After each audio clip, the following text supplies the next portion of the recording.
The copper tang of blood in my mouth was the only thing I could taste as I dragged my duffel bag across the gravel driveway. My stepfather stood on the porch, his chest heaving, his hand still white-knuckled around the leather strap. My mother didn't look at me. She was busy picking a stray thread off her cardigan. The neighbors were out, watering their lawns, eyes glued to the pavement as if the concrete held the secrets of the universe. Nobody moved. Nobody spoke. I climbed into my rusted sedan, the letter from Grandma's lawyer heavy in my pocket. I wasn't crying. I was counting. I pulled into the parking lot of a 24-hour diner 3 towns over. The fluorescent lights hummed, a low buzzing sound that matched the vibration in my bones. I sat in the driver's seat for 20 minutes, staring at my hands. They were shaking, but my mind was a flat line. I reached into my backpack and pulled out the manila envelope. 6 months ago, while my mother was at her bridge club and my stepfather, Rick, was at the track, I had visited my grandmother in the nursing home. She was fading, her mind drifting like smoke, but her clarity hit like a freight train when she grabbed my wrist. "The house, Sarah," she had whispered. It was never his. It was never hers. I bypassed them both. I didn't believe her then. I thought it was the morphine or the dementia. But holding the deed in that dimly lit car, the reality settled over me like a cold shroud. My grandmother had spent 40 years watching Rick bleed her daughter dry and treat me like an inconvenience at best and a punching bag at worst. She hadn't left me a trust fund or a pile of cash. She had left me the land, the very dirt the house sat on, the house Rick had spent the last 5 years renovating with loans he couldn't afford. The ask happened 3 weeks later. I was working 2 jobs, sleeping on a mattress in a studio apartment that smelled like damp wool. I called my mother. I didn't ask for money. I didn't ask to come home. I asked if she could help me with the security deposit for a safer neighborhood, just $500. I told her the lock on my door was broken and my car wouldn't start. "Rick says we're tight this month, Sarah," she said, her voice airy, as if she were discussing the weather. "He just put the new granite countertops in the kitchen. It's an investment for our future. You're 18 now. Independence is a gift." I heard the clink of a wine glass in the background. I heard Rick laugh, a muffled guttural sound from the living room. "Tell her to stop begging," he called out. "He's right, honey," she whispered. "It's time to grow up."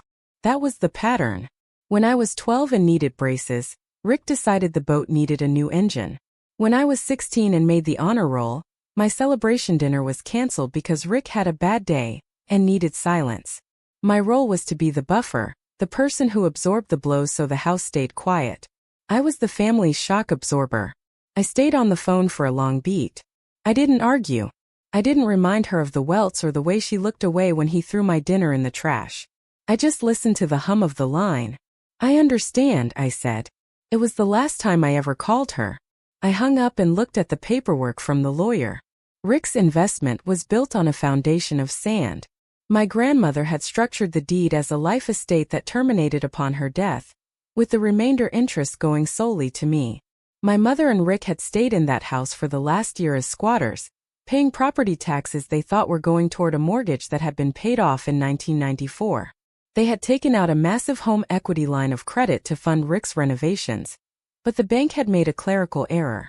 They had loaned money against a property the borrowers didn't actually own. I could have called them. I could have warned them. Instead, I folded the paper, put it back in the envelope, and went to work my double shift. The next few months were a masterclass in disappearing while standing perfectly still. I didn't block them, not yet. I wanted to see the life they were building in the house that wasn't theirs. On Facebook, my mother posted photos of the new backsplash. "Finally, the kitchen of my dreams," the caption read. In the background of one photo, I saw my old bedroom door. It had been painted a trendy slate gray. I knew what was behind it. Rick had likely turned it into a man cave or a trophy room for his mediocre life. There was a photo of a 4th of July barbecue. The yard was filled with their friends, the grill smoking with expensive cuts of meat. I wasn't in any of the shots, not even in the reflection of the sliding glass doors.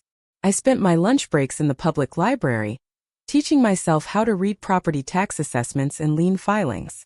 It was systemic, just like my childhood. Rick didn't just break things. He ignored the rules because he assumed they didn't apply to him. He hadn't filed the proper permits for the deck. He had let the homeowner's insurance lapse for 3 months to cover a gambling debt. I remember a specific Tuesday when I saw a post from a cousin. It was a video of my mother's birthday. Rick was presenting her with a diamond tennis bracelet. Everyone was clapping. "To the strongest woman I know," Rick toasted. My mother was beaming, looking younger, relieved to finally be rid of the troubled daughter who made her feel guilty just by existing. I was eating a cup of instant noodles in my break room, the scent of stale coffee and industrial cleaner filling the air. A coworker asked if I was okay. I realized I hadn't blinked in a full minute. I wasn't angry. That was the strange part. The anger had burned out long ago, leaving something cold and heavy behind. I started a folder. Every time a bill for the property taxes came to my grandmother's estate, which I now controlled, I didn't pay it. Every time the city sent a notice about the unpermitted construction, I filed it away. I was documenting the slow-motion train wreck they were steering. They were treating my inheritance like a playground, and I was simply the one holding the stopwatch, waiting for the clock to run out. The silence was broken 6 months later by a phone call I didn't expect. It wasn't my mother. It was Rick. His voice wasn't roaring this time. It was thick with a forced oily fatherliness that made my skin crawl. "Sarah, honey," he said, the word honey sounding like a threat. "Your mother's been worried sick. We've been trying to reach you." I looked at my phone. 0 missed calls. 0 texts. "I've been working, Rick. What do you want?" He cleared his throat. "Look, we're in a bit of a bureaucratic snag. Some nonsense with the county clerk. Apparently, your grandmother's estate wasn't fully settled, and since you're the executor, they need your signature on a few quitclaim documents. It's just a formality so we can refinance the house and get the debt consolidated." The audacity was breathtaking. He had finally hit the wall. The bank had discovered they were holding a lien on a property owned by an 18-year-old girl they hadn't bothered to check on. He needed me to sign away my life's only safety net, so he could keep his granite countertops and his boat. "I can't do that," I said. My voice was level, almost bored. "What do you mean you can't?" The growl was back, simmering just under the surface. "We've put $50,000 into this place, Sarah. We've increased the value for everyone. Your mother deserves this. Don't be selfish. Not after we gave you a roof for 18 years. "No," I said. "Listen to me, you ungrateful little." I hung up. I didn't wait for the insult to land. 10 minutes later, my mother texted, "Sarah, please. Rick is stressed. The bank is threatening to call the note. We'll lose everything. Just sign the papers and we can be a family again." I didn't reply. I didn't justify, argue, defend, or explain. I simply opened my laptop and sent a single BCC'd email to the bank's legal department and the county building inspector. I attached the final deed and the list of unpermitted structural changes Rick had bragged about on Facebook. I wasn't the one destroying them. I was just stopping the lies that kept them afloat. I blocked both of their numbers and sat in my quiet, dark apartment, listening to the sound of my own breathing. The fallout didn't happen in a day. Systems are slow, but they are relentless. Over the next 3 months, I watched from the digital shadows. The bank didn't just call the note. They initiated a full audit. Because Rick had used fraudulent information to secure the home equity line, the loan was frozen. Without the refinance, his credit cards hit their limits. The investment began to crumble. I heard through a distant aunt that the city had showed up with a cease and desist for the unpermitted deck. They had to tear it down, leaving a scarred, muddy patch in the backyard where the 4th of July parties used to be. The diamond bracelet was sold to pay a lawyer who told them exactly what I already knew. They had no legal standing.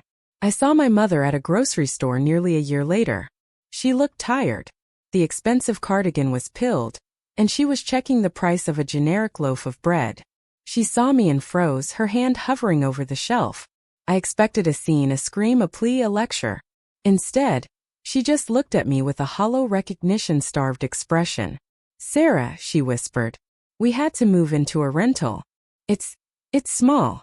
"I know," I said. I didn't tell her that I had sold the house to a developer 3 weeks prior. I didn't tell her that the proceeds were sitting in a high-yield account, funding my college tuition. I didn't tell her that I had walked through the empty rooms one last time and felt nothing but the smell of old dust. Rick says it's your fault, she said, though there was no conviction in her voice. Rick says a lot of things, I replied gently. I have to go, Mom. My ice cream is melting. I walked away. I didn't look back to see if she was crying. I didn't feel a rush of adrenaline or a surge of triumph. What I felt was peace, the kind of peace that only comes when you stop trying to fix people who are committed to breaking you. The welts on my back had long since faded into faint, silvery lines that only I could see. They were a map of where I had been, but they didn't dictate where I was going. My new apartment has large windows and a lock that actually works. Most nights, it's so quiet I can hear the clock ticking on the wall. They wanted me to stay out, so I did. They just didn't realize that when I left, I took the floor out from under them.